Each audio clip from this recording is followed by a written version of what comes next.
Every project has a moment where inspiration stops being the hard part. You know what you want to make. In fact, you already have all the files and bits and bobs ready to go. The simple question really is, how do we actually make this thing? This question shows up for all kinds of physical projects: board games, card games, sculptures and figurines, paintings and prints, stickers, pins, plushies, any project where something tangible ends up in someone's hands.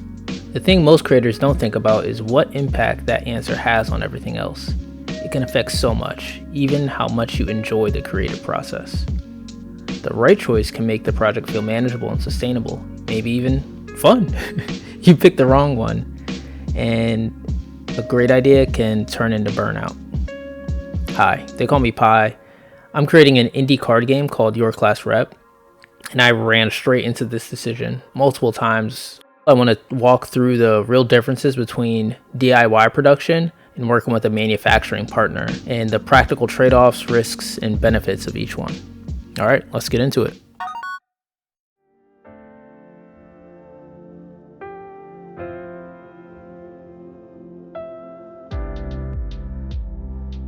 DIY production means you are responsible for physically making the product by yourself or maybe with a small team. That can look different depending on the project, but for most creators, DIY means fully handmade. Cutting cards, packing boxes, printing labels, shipping orders out one by one.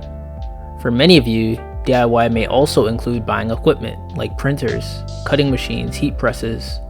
You're still producing in-house, but you're investing in tools to improve speed, quality, and consistency. Here, let's go over some of the benefits of DIY production. Lower commitment up front. You can start small, 10 units, 20 units, 50.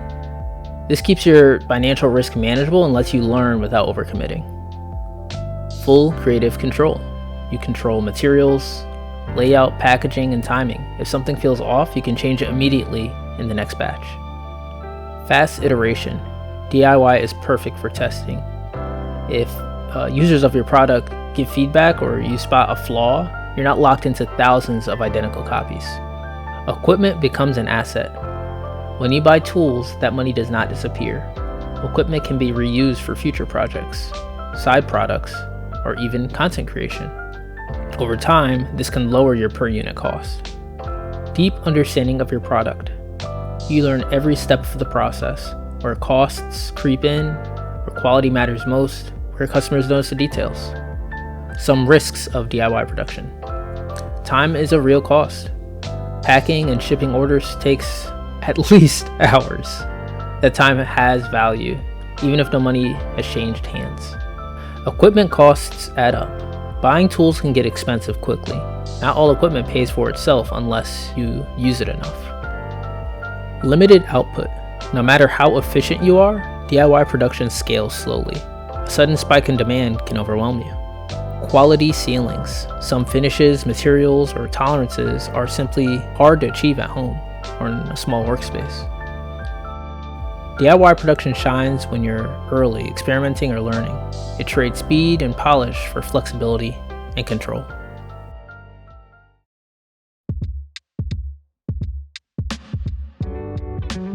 Working with a manufacturing partner means outsourcing production to a professional facility, or maybe even collaborating with multiple facilities. This is common for larger print runs, premium materials, and consistent quality. This approach is popular for board games, figurines, enamel pins, art prints, any product where uniformity and finish matter a lot. Here are some of the benefits of a manufacturing partner. Professional quality at scale. Manufacturers can do things DIY setups can't. Consistent cuts, specialty coating, custom boxes, high-end materials, and every unit looks the same. Lower costs per unit at volume. While the total cost is higher, the per item costs often drop significantly at scale. This can improve margins once you have warranted demand. Time savings. You are no longer cutting, packing, and shipping every item yourself. This time can go into design, marketing, or community building. Predictable output. Once production starts, you know exactly how many units you will receive and when. This helps with planning and fulfillment. Here are some of the risks of using a manufacturing partner. Higher upfront commitment. Manufacturers usually require large minimum orders. This means committing real money before seeing how the market responds. Mistakes scale fast. If there's a design flaw, it exists in every copy. Fixing it later is expensive or, in many cases, impossible. Longer timelines. Sampling, revisions, production shots, freight shipping, and customs all add time. And then delays can happen on top of that too. Storage and logistics. Hundreds or thousands of units need space. Shipping them becomes an operation on its own. Manufacturing partners are best when your design is locked in, demand is cleaner, and quality consistency is a priority.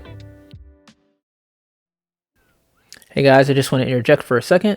Appreciate you watching the video, and I'd really appreciate it if you subscribe to the channel. Our goal is to hit 1,000 subscribers, and really appreciate it if you help out. Thanks so much.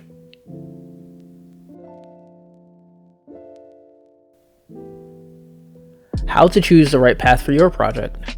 This decision is less about money and more about alignment. Here are the questions that matter the most. Are you still figuring things out? DIY production gives you room to experiment and fail cheaply. Working with a manufacturing partner does not. How many financial risks can you handle? DIY spreads risk across time. Working with a manufacturing partner concentrates it up front.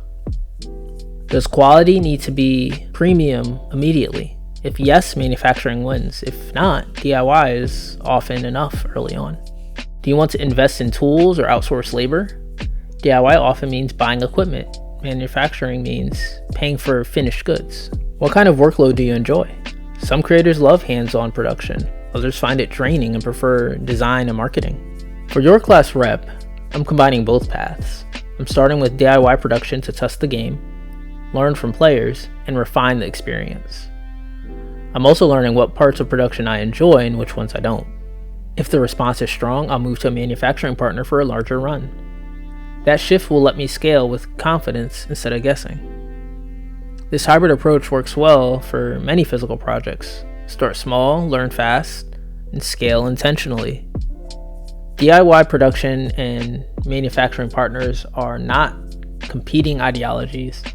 They're tools. One offers flexibility, learning, and control. The other offers scale, consistency, and polish. The right choice depends on your project, your finances, and the creative life you want to build. Picking the path that keeps you from moving forward without burning out. If you've gone through this decision or you're facing it now, I'd love to hear about your experience in the comments. And if you enjoyed this video, check out this one where I talk about how a single idea can quietly reshape your entire project. As always, guys, God bless, be safe, and I'll see you next time.